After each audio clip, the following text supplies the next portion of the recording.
Prezados amigos, fiéis seguidores do canal Professor Rico Guimarães, Mensalão do Bozo será denunciado em fevereiro. Esse é o tema do nosso vídeo.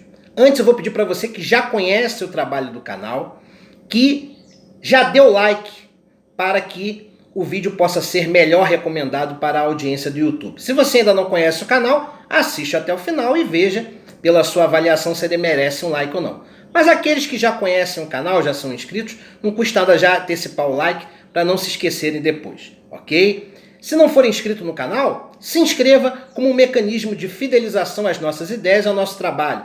Acione o sininho para ser notificado da produção de novos vídeos e compartilhe não somente este vídeo, mas outros vídeos deste canal para ajudar no processo de desalienação popular.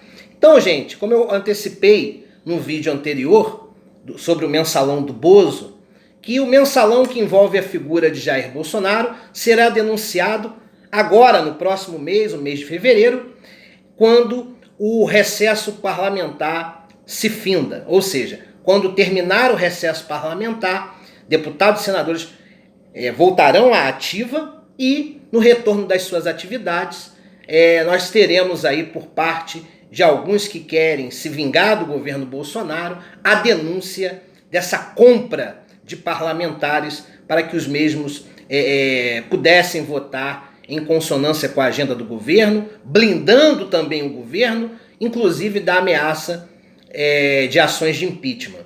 Então eu expliquei de uma maneira um pouco mais sintética no vídeo anterior, mais resumida, como se desenvolveu essa dinâmica que tinha por objetivo principal proteger a imagem e o capital político de Jair Bolsonaro e também, em paralelo, contribuir com a aprovação das principais medidas, principalmente relacionadas à reforma da Previdência, para conseguir cooptar deputados que, embora se classificassem como de direita ou independentes, ou seja, não como oposição automática frente aos interesses do governo, ainda assim foi necessário, para essa cooptação, a compra desses parlamentares.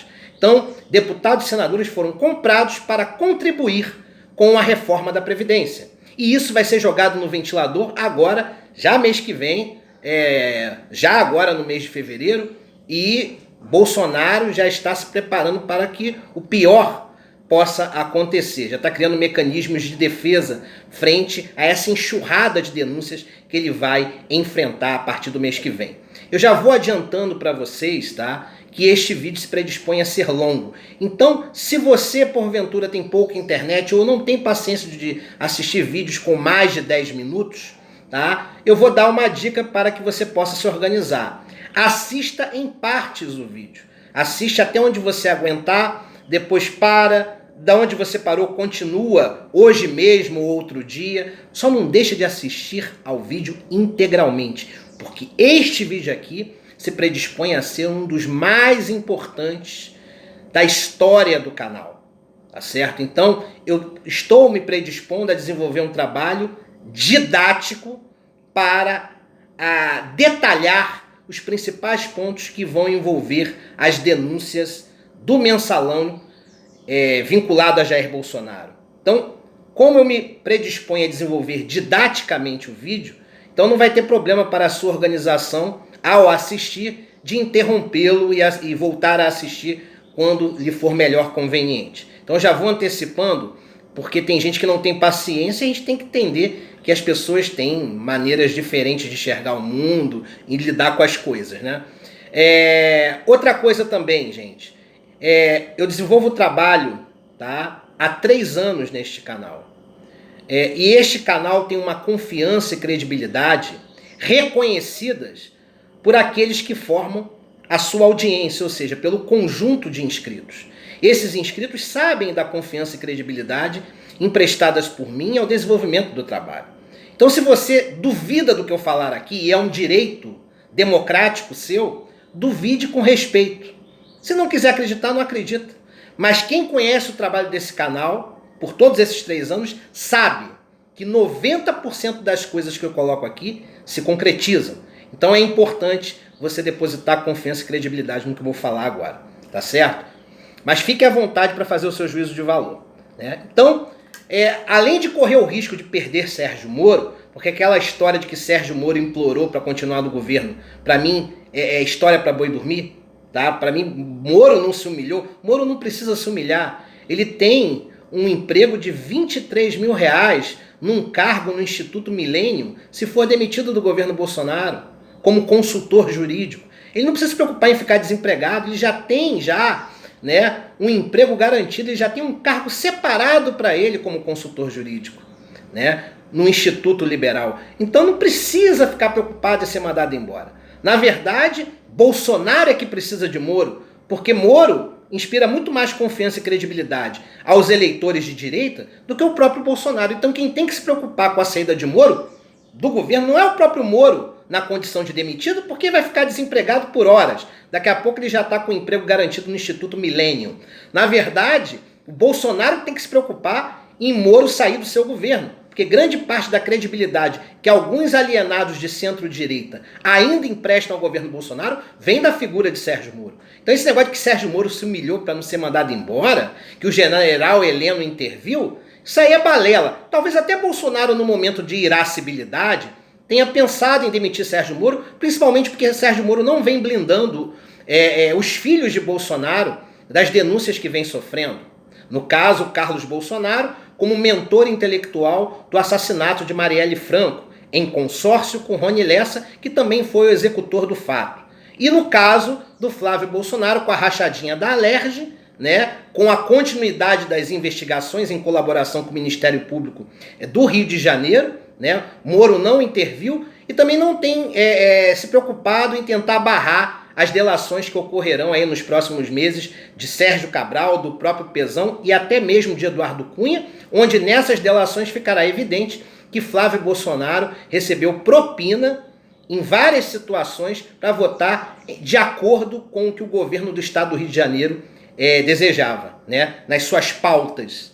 Então, essas denúncias contra Carlos e Flávio Bolsonaro, que o Moro não tem conseguido barrar, isso tem incomodado o Bolsonaro, mas não a ponto de uma maneira totalmente racional mandar oficialmente o Moro embora. Claro que não, ele precisa da imagem do Moro, pelo menos por enquanto. Tá certo? Então, além de correr o risco de perder o Moro, que empresta muita confiança dentro do campo da direita para o Bolsonaro, transferindo-lhe parte do capital político eleitoral, também tem essa questão do mensalão que será denunciado agora no mês de fevereiro. E eu vou explicar detalhadamente como é que isso vai se desenvolver. Eu fiz um roteiro aqui bonitinho. Primeira coisa que tem que ficar bem clara num exercício de valorização da nossa inteligência. O mensalão não é uma prática que foi criada pelo PT.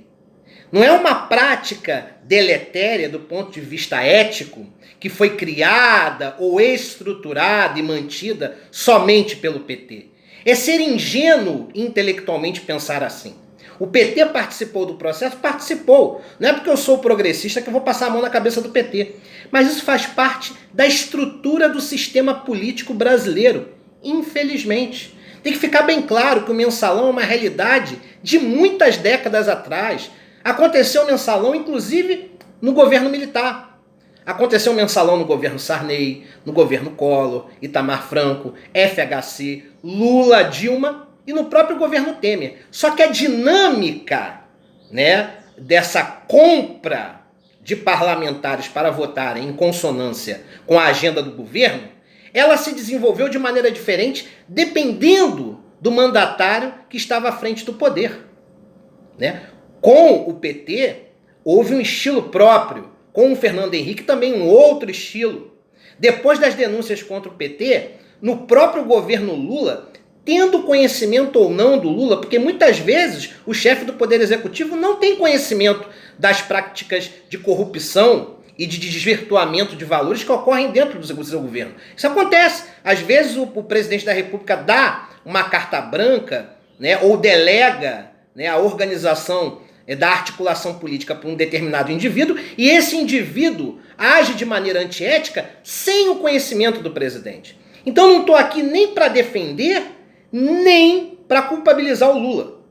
Se ele sabia ou não, eu não sei, mas é bem provável sim que ele tenha delegado a função da articulação política a um indivíduo, e esse indivíduo tem agido de maneira antiética, né, sem o conhecimento pelo menos pleno do presidente. Mas o que eu quero colocar aqui de maneira bem assertiva é que a prática do mensalão é uma consequência da estrutura do sistema político brasileiro, que vem da nossa própria cultura política, a cultura do toma lá da cá, né, a cultura da vantagem indevida, né? E claro, a compra de parlamentares é uma prática que acontece há muitas décadas no Brasil e não pertence exclusivamente a um partido, a uma ideologia, seja de esquerda ou de direita. Pertence a todo um aparelho de cooptação do poder legislativo pelo poder executivo para desenvolver ações deletérias à ética e à moral pública. É isso que tem que ficar bem claro para que vocês não se alienem depositando o Instituto da Corrupção num único partido. Isso faz parte e está intrinsecamente relacionado ao sistema político brasileiro, infelizmente. E para acabar com isso, tem que existir uma ruptura com todo um sistema e não uma simples mudança de governo, né, seja A ou B. Tá? Outro ponto importante, tá? Agora sim, entrando de fato no tema, tá? Bolsonaro praticou o mensalão por todo o ano de 2019 por uma série de motivos. Para aprovar a reforma da Previdência, para dar o pontapé inicial no desenvolvimento de estudos, tá? De outras reformas, porque o conjunto de reformas previdenciária, trabalhista, tributária, educacional, administrativa, política e judiciária, todo esse conjunto de reformas servem o quê? Para consolidar o Estado liberal no Brasil. Ou seja, a consolidação do liberalismo no Brasil virá do enxugamento da máquina, da diminuição do conjunto normativo legal, para facilitar e desburocratizar as ações públicas, o que se configura como a consolidação do Estado mínimo no Brasil, que é o pilar basilar do liberalismo. Para isso, eles precisam reformar todas as estruturas de poder para poder consolidar esse Estado liberal. E para isso se precisa comprar parlamentares. E no que concerne a reforma da Previdência, mais de 200 deputados foram comprados. A deputada Carla Zambelli, que outrora defendia incondicionalmente Jair Bolsonaro, já falou que no retorno do recesso parlamentar ela vai abrir a boca. E não duvidem dessa mulher que ela é louca. Ela faz parte da linhagem de Janaína Pascoal e companhia. Ela vai abrir a boca, certo? E mesmo sendo hoje uma figura que não tem um bom trato com a Carla Zambelli, a própria Joyce Hasselmann também vai abrir a boca. Alexandre Frota, Bebiano já vem com um dossiê montado. Isso eu falo porque um deputado ligado a mim me passou. Tá? Que eu não vou falar o nome, mas quem conhece o canal sabe qual é o deputado que eu tenho ligação, que eu tenho boa relação. E eu não vou nominalmente expressar aqui, mas quem é inscrito do canal e quem não for também pode pesquisar, vai ver vídeo desse deputado dentro do meu canal. Esse deputado adiantou para mim que existe um dossiê do Bebiano, que ele tentou ganhar alguma coisa em cima desse dossiê e foi ignorado pelo alto clero do governo. E ele prometeu entregar esse dossiê para quem interessar.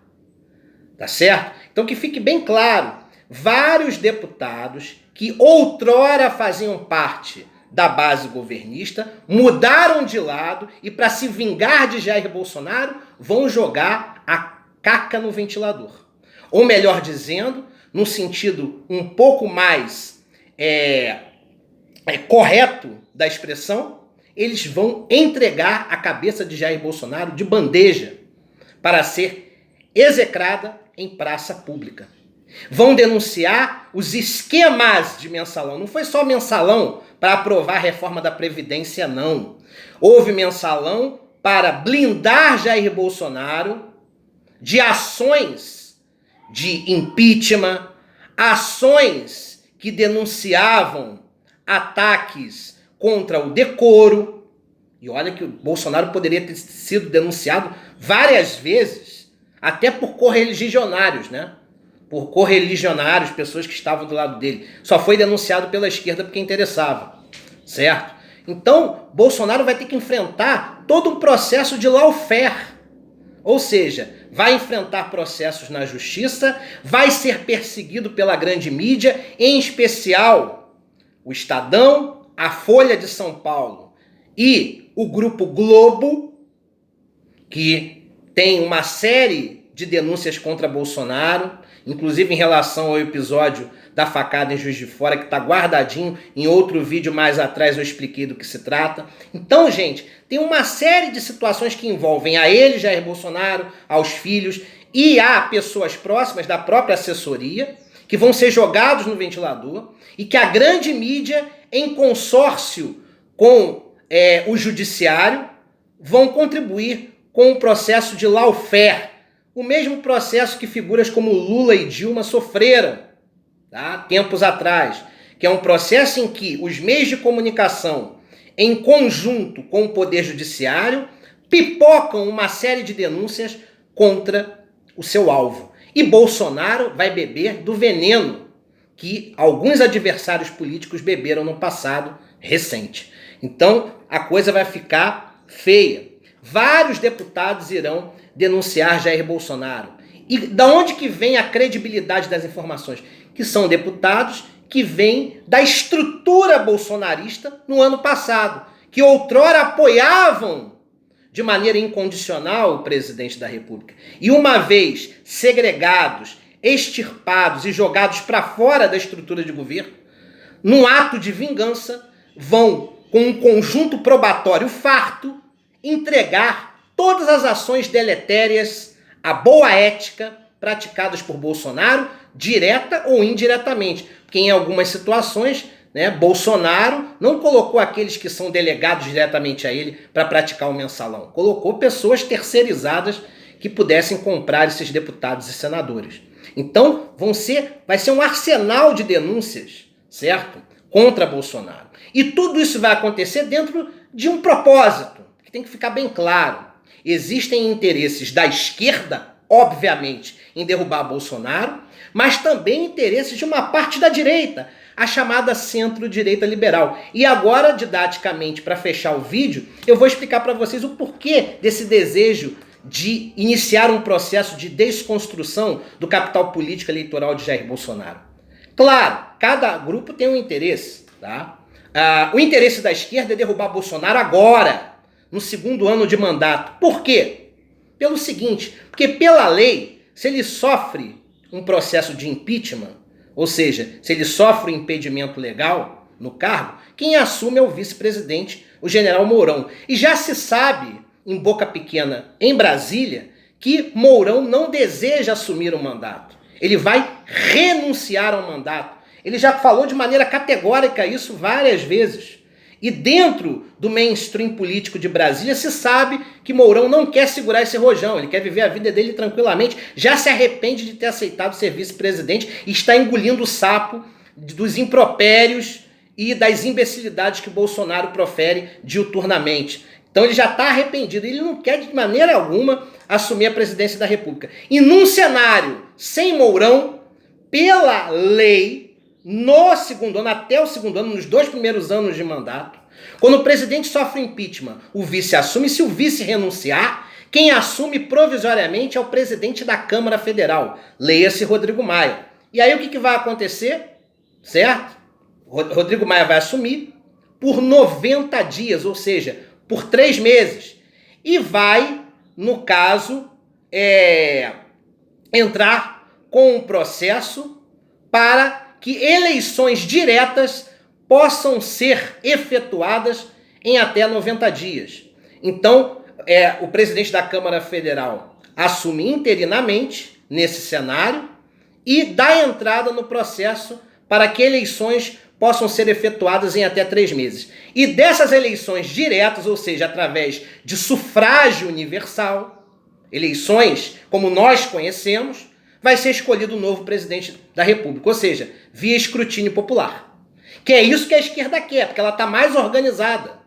Praticamente existe uma divisão entre Lula e Ciro Gomes. Num vídeo posterior eu vou explicar como é que isso pode se resolver. Mas só acontece isso num futuro segundo turno, existe uma grande possibilidade para evitar um mal maior que Lula e Ciro se aproximem. Não importa qual chegue à frente, até porque num cenário como esse, dificilmente o Lula vai vir candidato. Vai ser talvez o Haddad ou outra figura do PT, o que fica fácil de dialogar no segundo turno com o Ciro.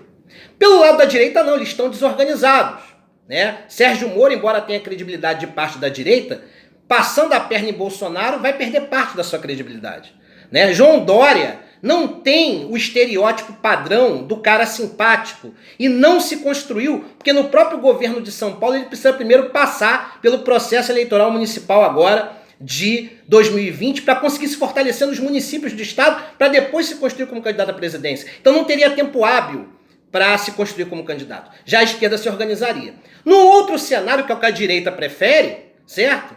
Bolsonaro vai sendo sangrado e sangrando vai até o terceiro ano. E só no terceiro ano é que ele cai. Caindo no terceiro ano, pelo dispositivo legal, as eleições passam a ser indiretas. E aí sim, dentro da Câmara, figuras como Rodrigo Maia pode ser eleito. Eu espero que tenha sido didático.